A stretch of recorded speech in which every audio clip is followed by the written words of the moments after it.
Okay, so I'm going to show you guys how to properly pack number 10 cup. The first thing you need is a pair of gloves.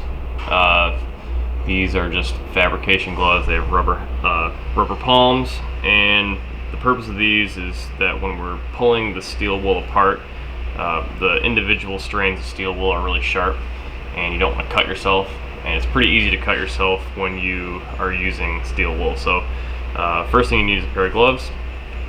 Second thing you need is steel wool. So this is the coarse steel wool. We have really fine steel wool, and I'm going to mention this a lot during this video, but the more fine the steel wool is, the less argon it's going to let through. So all we're trying to do is diffuse the argon. We're not trying to choke it. So if you can find the coarse steel wool, which we should have in the tool crib, it's going to perform a lot better than the fine stuff. So the third thing you need, obviously, is a number 10 cup. So I'm going to set this off to the side real quick, bring back the steel wool, and when you use the steel wool, or when you're pulling apart the steel wool, all you need to do is take a little bit off the edge. And in this case, less is going to be more. We really don't need that much steel wool. The more steel wool you use, the more dense the pack is going to be, and the harder it's going to be to get the argon to flow out of the torch properly. So once we have this small bundle of steel wool, we're going to try to pull it apart a little bit. And the idea of pulling it apart is that we're going to be getting all the little knots and such out, so that when we pack it into a smaller ball, that the pack is really even and the argon will be able to flow through the steel wool properly. Once we have this, and you can see how fluffy this is in the video, hopefully, we're going to take it and you're going to lightly roll it in your hands like this.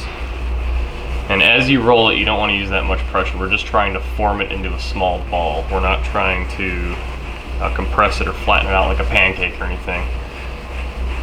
When you're finished with this ball, the ball should be roughly 1 1/4 size of the cup. So when I sit it on the cup like this, you guys can see that it's just a little bit bigger than the cup.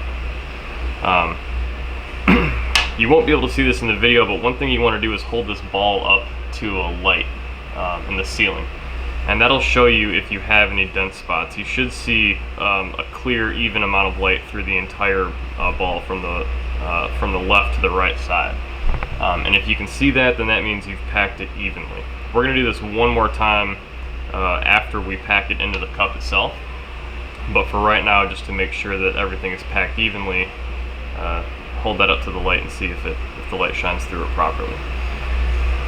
When we go to put it into the cup, there's a little bit of a technique here too. You don't want to slam this into the cup. You don't want to use an end cap or a Sharpie or a pen to stuff it into the cup. What you want to do is you want to compress it slightly, put it at the end of the cup, and use a twisting motion.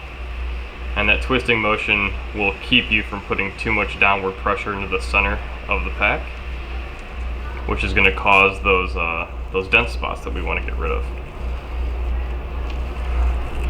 Once you get it in there, you want to keep the steel wool at the very end of the cup,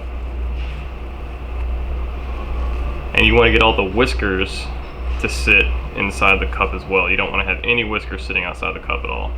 Those whiskers are what they'll do is when you go to strike the arc, the high frequency coming off the tungsten will jump through those whiskers, and it'll cause little arc strikes on your plate. So you want to pack all those inside the cup so that the arc will flow down the tungsten and not the steel wool. So when all is said and done, it should look something like this. You guys can see it's packed at the very end, and then you need to hold it up to the light again, looking through the opening in the cup to make sure that you still don't have any dense spots. So my rule with this is if there's an area in the cup that you can't see light coming through, you need to take it out and then repack it. I'm going to do one more video right after this that's going to show you guys how to do a spot check. So if you're welding steel, mild steel, the spot check isn't that important. But when you're welding stainless steel, the spot check is really important, because we're checking to see how the argon actually flows out of the cup. We want it to flow out in a cylinder.